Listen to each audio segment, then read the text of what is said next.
गोलीबारी के समय व्हाइट हाउस में डोनाल्ड ट्रंप भी मौजूद थे क्योंकि कल उनकी बहुत अहम बातचीत हुई थी मिडिल ईस्ट के कई देशों के साथ। इसके अलावा इजराइल के प्रधानमंत्री के साथ भी बात हुई है, तुर्की के राष्ट्रपति के साथ भी बातचीत हुई है। तो ऐसे में डोनाल्ड ट्रंप मौजूद थे, उनके तमाम मंत्री वहां पर मौजूद थे और इसी दौरान व्हाइट हाउस के बाहर अगर गोलीबारी होती है तो कई सवाल खड़े करता है सुरक्षा को लेकर।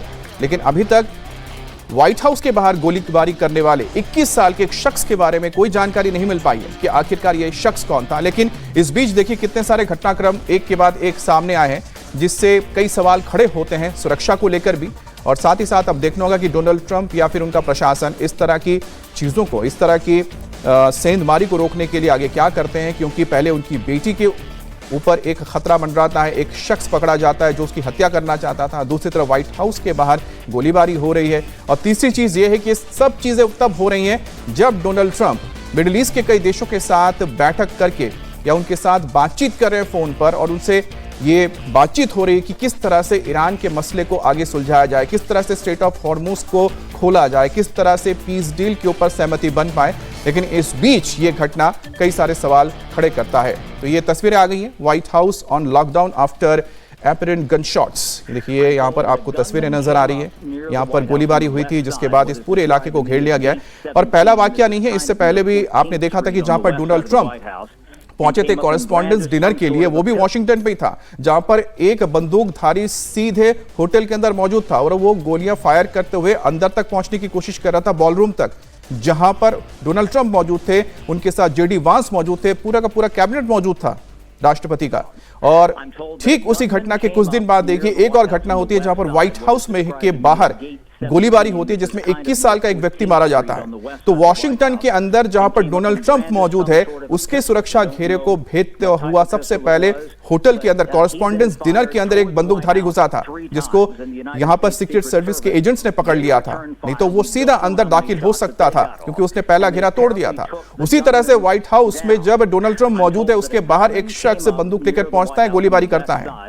हालांकि अमेरिका में बंदूक लेके घूमना ये बहुत आम सी बात है क्योंकि वहां पर ये लोगों के पास कानूनी अधिकार है कि वो फायर आर्म्स यानी कि बंदूक रख सकते हैं। लेकिन सवाल उठता है कि आखिरकार वहां पर मौजूद सुरक्षाकर्मी क्या किसी व्यक्ति को इस तरह से पहले ही रोक नहीं पाते हैं।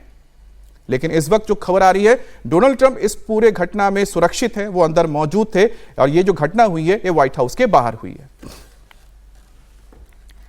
तो ये बड़ी खबर। हालांकि अब सीक्रेट सर्विस के बयान की बात करें तो उन्होंने पुष्टि करते हुए कहा कि वो इस घटना की जांच हालांकि अभी कर रहे हैं और गोलीबारी की घटना 17वीं स्ट्रीट नॉर्थ वेस्ट और पेंसिल्वेनिया एवेन्यू एन ट्रेब्लू चौराहे पर हुई है, जिसकी तस्वीरें हम आपको दिखा रहे हैं। हालांकि सीक्रेट सर्विस ने अब उस शख्स को मार गिराया है जिसकी उम्र 21 साल बताई जा रही है। गोलीबारी के समय व्हाइट हाउस में ट्रंप मौजूद थे। तो ये बड़ा सवाल ये कि आखिर सुरक्षा में सेंध कैसे लगी, जिस इलाके में ट्रंप मौजूद थे वहां पर ये शख्स कैसे पहुंचा। हालांकि सीक्रेट सर्विस के ऑपरेशन में उस 21 साल की शख्स की जो है उसे गोली लगी है, उसे मार गिराया गया है।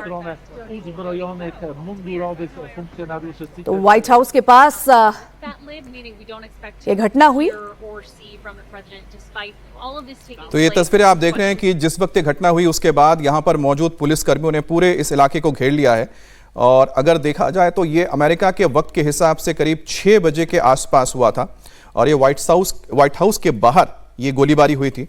और बताया जा रहा है कि जिसमें सीक्रेट सर्विस के जो वहां पर जवान मौजूद थे उन्होंने पलटवार किया, जिसके बाद उसको गोली लगी, अस्पताल ले गया तो अस्पताल में इस शख्स को मृत घोषित कर दिया गया। और उस दौरान एक गोली वहां पर मौजूद एक शख्स को भी लगी जो व्हाइट हाउस के बाहर आम नागरिक जो पहुंचते हैं या फिर वहां से गुजर रहे थे उनको गोली लगी है। और अब इसको लेकर फिलहाल बहुत ज़्यादा जानकारी नहीं आई है, लेकिन आप जो यहाँ पर लोगों को देख रहे हैं जिनके हाथ में हथियार है ये सब सीक्रेट सर्विस के अंडरकवर एजेंट्स हैं जो लगातार आसपास तैनात रहते हैं। उनकी ओर से ही ये कदम उठाया गया। जैसे ही यहाँ पर गोलीबारी हुई उसके तुरंत बाद ही यहाँ पर फायरिंग की जैसी आवाज़ आई तो सीक्रेट सर्विस के जवानों ने पलटवार किया और उसके बाद एक गोली इस शख्स को लगी जो हमलावर था। और बताया ये भी जा रहा है कि इस पूरे मामले में एक ऑफिसर को भी गोली लगी है, यानी सीक्रेट सर्विस के ऑफिसर ने बताया कि इसमें एक जो शख्स है वहां पर मौजूद था उसे भी गोली लगी है। तो कुल मिलाकर देखा जाए तो आप देख रहे हैं एक तस्वीर व्हाइट हाउस की है जिसके बाहर बहुत ही ज्यादा आपको हलचल देखने को मिल रही है। डोनाल्ड ट्रंप अंदर आपको जाते नजर आ रहे हैं, उनकी जो उन गाड़ियों का काफिला है वो रुका हुआ है। तो जिस वक्त ये घटना हुई थी उस वक्त डोनाल्ड ट्रंप व्हाइट हाउस के अंदर मौजूद थे। अब व्हाइट हाउस के बाहर का जो पूरा का पूरा दायरा होता है, एक बहुत बड़ा आप जानते हैं इलाके में व्हाइट हाउस है, और उसके बाहर ही ये फायरिंग हुई थी। और जैसे ही फायरिंग हुई, उस फायरिंग में एक शख्स जो पास से गुजर रहा था, वहां पर मौजूद था, उसको गोली लगी, जिसे अस्पताल ले जाया गया है। लेकिन जिस व्यक्ति ने हमला किया था उसके ऊपर तुरंत फायरिंग की गई, वहां पर मौजूद सुरक्षा कर्मियों द्वारा, जो सीक्रेट सर्विस के एजेंट्स मौजूद रहते हैं और जो बाहरी घेरे की देखरेख करते हैं, और उसमें ही वो शख्स घायल हुआ, उसे अस्पताल ले जाया गया और हमलावर की मौत की बात सामने आई है, पुष्टि हो चुकी है अस्पताल से। लेकिन फिलहाल डोनाल्ड ट्रंप जब अंदर मौजूद थे तो बहुत अहम यहां पर बातचीत चल रही थी, और वो बातचीत इसलिए अहम हो जाती है क्योंकि वो ईरान युद्ध से जुड़ी हुई है, मिडिल ईस्ट से जुड़ी हुई है, जिस दौरान वो मिडिल ईस्ट के तमाम अलग अलग देशों के साथ, चाहे वो यूएई है, सऊदी अरबिया है, कतर है, कुवैत है, इसके अलावा तुर्की है या इजराइल है, ये तमाम वो देश है जिनके नेताओं के साथ डोनाल्ड ट्रंप एक के बाद एक बातचीत कर रहे थे, पीस डील को लेकर बातचीत कर रहे थे। ठीक उसी दौरान घर के बाहर उनके व्हाइट हाउस जो उनका आवास है, ठीक उसके बाहर गोलीबारी होती है।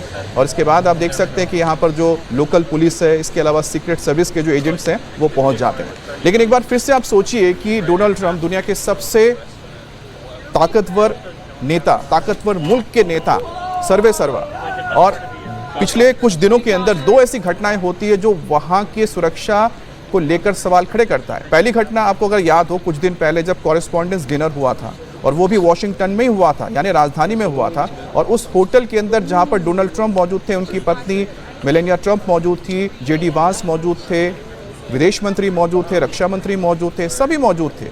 और उस होटल के अंदर एक बंदूकधारी पहुंच जाता है और पहले सुरक्षा घेरे को तोड़ता हुआ दूसरे घेरे को पार करता हुआ तीसरी की ओर दौड़ता है, और बॉलरूम जहां पर वो डिनर आयोजित किया गया था, ठीक उसके बाहर उसको पकड़ा जाता है और वो गोलीबारी करता है। तो वो एक बड़ी सेंध मारी थी। उसके बाद ये माना जाना था कि अब तो शायद सुरक्षा कर्मी इतना चौकस होंगे कि किसी भी इस तरह की घटना आगे ना हो, लेकिन ठीक उसके बाद देखिए एक और घटना हो जाती है। अब व्हाइट हाउस के बाहर फायरिंग हो रही है। अब व्हाइट हाउस के बाहर फायरिंग होने का मतलब आप समझ सकते हैं कि उसके आसपास कोई भी बंदूक लेके पहुंच सकता है। हालांकि अमेरिका में लोगों को बंदूक ले जाने की इजाजत है क्योंकि कानूनी रूप से वहां पर लोग बंदूक रख सकते हैं, लेकिन जिस इलाके में जिस पेरीफेरी में कॉम्प्लेक्स के आसपास जहां राष्ट्रपति रह रहे हैं, उसके आसपास तो कहीं ना कहीं जो एजेंसीज के लोग हैं, जो सुरक्षा कर्मी हैं, वो तो नजर रखते होंगे लोगों पर। अब फायरिंग होने के बाद जवाबी कार्रवाई हुई, ये अपने आप में एक ठीक है कि पहला कदम होता है कि फर्स्ट जो आप कह सकते हैं एक्शन होता है, उसका रिएक्शन देखने को मिलता है। तो पहला एक्शन हुआ, गोलीबारी हुई और रिएक्शन में वो मारा गया। लेकिन बात यही है कि ऐसी घटनाएं लगातार क्यों हो रही हैं। अब तीसरी घटना का मैं जिक्र करता हूं, वो है इवांका ट्रंप को लेकर। इवांका ट्रंप राष्ट्रपति डोनाल्ड ट्रंप की बेटी है। अब उनको भी मारने के लिए प्लानिंग तैयार की जाती है और एक शख्स पकड़ा भी जाता है। तो ये जो सारी घटनाएं हो रही है वो उस परिवार के साथ हो रही है, उस व्यक्ति को लेकर हो रही है जो दुनिया का सबसे ताकतवर मुल्क का सर्वे सर्वा है, राष्ट्रपति है। और ये सब तब हो रहा है जब ईरान के साथ डील होने की बातचीत निकलकर सामने आई है। कुछ देर पहले ही डोनाल्ड ट्रंप ने अपने सोशल मीडिया पे इस बात बारे में जिक्र किया है। अब पेंसिल्वेनिया एवेन्यू 17 का ये इलाका है जहां पर ये गोलीबारी हुई है। लेकिन ये जो अब सारा घटनाक्रम देखिए उस वक्त हो रहा है जब पीस डील को लेकर बात हो रही है। तो इसी को लेकर कई सारे सवाल खड़े होते हैं। क्या अमेरिका में राष्ट्रपति की सुरक्षा को लेकर कॉम्प्रोमाइज किया जा रहा है, लापरवाही बरती जा रही है कि जो बार बार इस तरह की घटना आ रही है, या उनके परिवार के सुरक्षा को लेकर? और दूसरी बात है कि क्या कोई ये नहीं चाहता है कि डोनाल्ड ट्रंप पीस डील करें, या फिर डोनाल्ड ट्रंप को जिम्मेदार मानता है कि ईरान के साथ ये युद्ध हुआ है? तो ये जो सारी चीजें इस वक्त देखी जा रही हैं और इसको लेकर बहुत सारी जानकारी में निकलकर धीरे धीरे सामने आएंगे। लेकिन कुल मिलाकर इस वक्त जो सबसे बड़ी बात है कि व्हाइट हाउस के बाहर आप सोचिए कि 25 राउंड फायरिंग हुई है। 25 राउंड, एक दो नहीं। आप बस सोच के देखिए कि क्या भारत जैसा जो मुल्क है, यहां पर किसी के पास इतनी क्षमता है, या फिर कहीं पर भी पुलिस किसी व्यक्ति को बंदूक के साथ किसी भी वीवीआईपी इलाके में टहलने की इजाजत दे सकता है, चाहे वो पार्लियामेंट हो, या फिर प्रधानमंत्री का आवास हो, या राष्ट्रपति भवन को, या फिर किसी सीएम हाउस के बाहर भी कोई भटक सकता है। लेकिन अमेरिका जैसे देश में जहां पर इतनी सुरक्षा घेरा इतना चाक चौबंद रहता है, वहां पर हर बार इस तरह की लापरवाही कैसे हो जाती है? कैसे डोनाल्ड ट्रंप जिस होटल में मौजूद रहते हैं वहां पर गोलियां चल जाती हैं बॉलरूम के बाहर, और कैसे व्हाइट हाउस में राष्ट्रपति है और बाहर गोलियां चल रही हैं, 21 राउंड फायरिंग हो जाती है। हालांकि इस बीच सवाल ये भी उठ रहा है कि क्या डोनाल्ड ट्रंप पहले भी ऐसे हमलों का सामना कर चुके हैं। आप सभी को बता दें कि डोनाल्ड ट्रंप हालांकि अभी सुरक्षित है या फिर उन्हें चोटें आई हैं, इसकी कोई खबर नहीं है। व्हाइट हाउस के अंदर ये घटना नहीं हुई है, बल्कि पेंसिल्वेनिया एवेन्यू और 17th स्ट्रीट के आसपास ये घटना हुई है, जहां पर एक संदिग्ध आता है और फायरिंग करके 25 राउंड फायरिंग करके वहां से चला जाता है। हालांकि उस सीक्रेट सर्विस ने उस संदिग्ध को पकड़ लिया, उसे गोली मारी गई, उस पर फायरिंग हुई, जिसके बाद उसे अस्पताल ले जाया गया जहां उसकी मौत हो गई। हालांकि सीक्रेट सर्विस के ऑपरेशन में 21 साल का संदिग्ध है जिसकी जो है मौत हुई है। गोलीबारी के समय व्हाइट हाउस में ट्रंप भी मौजूद थे और सबसे बड़ा सवाल यही है कि आखिर ट्रंप निशाना थे, कि आखिर ट्रंप को मारने के लिए वो संदिग्ध वहां पर आया था, जिसकी हालांकि अभी मौत हो गई है। सीक्रेट सर्विस ने उसे गोली मारी और अब उसको मार गिराया गया है। हालांकि आप सभी को बता दें, पहली बार नहीं जब ट्रंप को ऐसा निशाना बनाया गया हो। जुलाई 2024 की बात करें तो पेंसिल्वेनिया में ही चुनावी रैली के दौरान ट्रंप भाषण दे रहे थे, तभी एक शूटर ने दूर एक बिल्डिंग की छत से फायरिंग कर दी थी। उस वक्त भी एक गोली ट्रंप के दाहिने कान को छूते हुए निकली थी और उनके कान से खून निकलने लगा और सीक्रेट सर्विस ने उन्हें तुरंत सुरक्षा घेरे में ले गए उन्हें, और इस हमले में एक समर्थक की भी मौत हुई थी। तो ये तमाम घटनाएं ये सवाल उठाती हैं कि क्या डोनाल्ड ट्रंप ही निशाना है, क्या डोनाल्ड ट्रंप को ही टारगेट करके बार बार गोलीबारी की जाती है। क्योंकि जुलाई 2024 की बात करें, सितंबर 2024 की बात करें, फ्लोरिडा के गोल्फ क्लब में ट्रंप पर दूसरी बार जो है गोलीबारी हुई थी, हत्या की कोशिश हुई थी।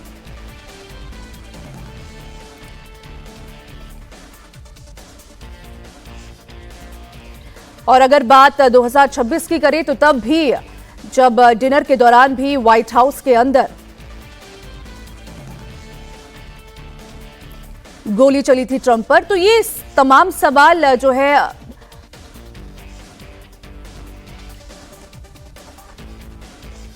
तो देखिए, ये आपको तस्वीर हम दिखा रहे हैं वो, क्योंकि व्हाइट हाउस कॉरेस्पॉन्डेंट्स जो होते हैं वो अक्सर मौजूद रहते हैं व्हाइट हाउस के आसपास और लगातार व्हाइट हाउस में जो भी हलचल होती है उसके बारे में जानकारी देते हैं। और जिस वक्त वो लाइव दे रही थी, आप देखिए कि ये जो आपको कॉरेस्पॉन्डेंट नजर आ रही है व्हाइट हाउस की, तो जिस अपने चैनल के लिए जब वो यहाँ से रिपोर्टिंग कर रही थी तभी उन्होंने फायरिंग की आवाज़ सुनी। जैसे ही फायरिंग की आवाज़ सुनी, आप देख सकते हैं कि जो जर्नलिस्ट है वो नीचे बैठ गई और जो कैमरामैन है वो उन्होंने भी अपने आप को बचाने के लिए नीचे वो झुक गए। जैसे ही फायरिंग की आवाज़ आती है, देखिए किस तरह से वो घबरा जाते हैं और बैठ जाते हैं, क्योंकि उन्होंने भी नहीं सोचा है कि व्हाइट हाउस के बाहर फायरिंग हो सकती है। यहाँ पर गोलियों की आवाज आपको सुनाई देगी, सुनिए। That President Trump has said a deal is close, only for the two sides to remain far apart.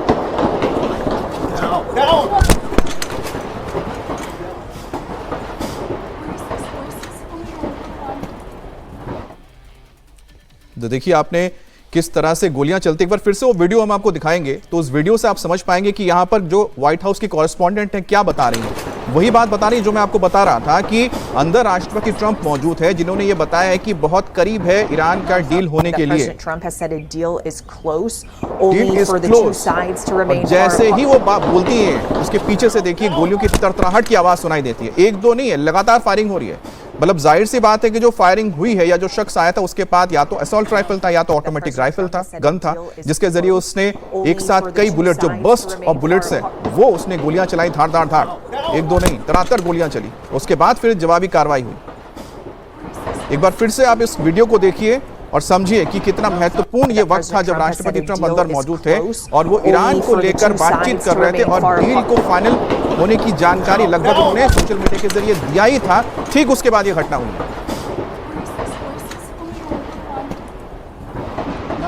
That President Trump has said a deal is close, only for the two sides to remain far apart. अब ये journalist नीचे बैठी, उसके बाद जो camera person थे उन्होंने भी खुद को बचाया, लेकिन उन्होंने कैमरा ऑन रखा था ताकि कुछ भी अगर हलचल हो तो उसको वो कैप्चर कर सके। और पीछे दोनों तरफ से गोलियां जो चलाई जा रही हैं उसकी आवाज सुनाई दे रही है।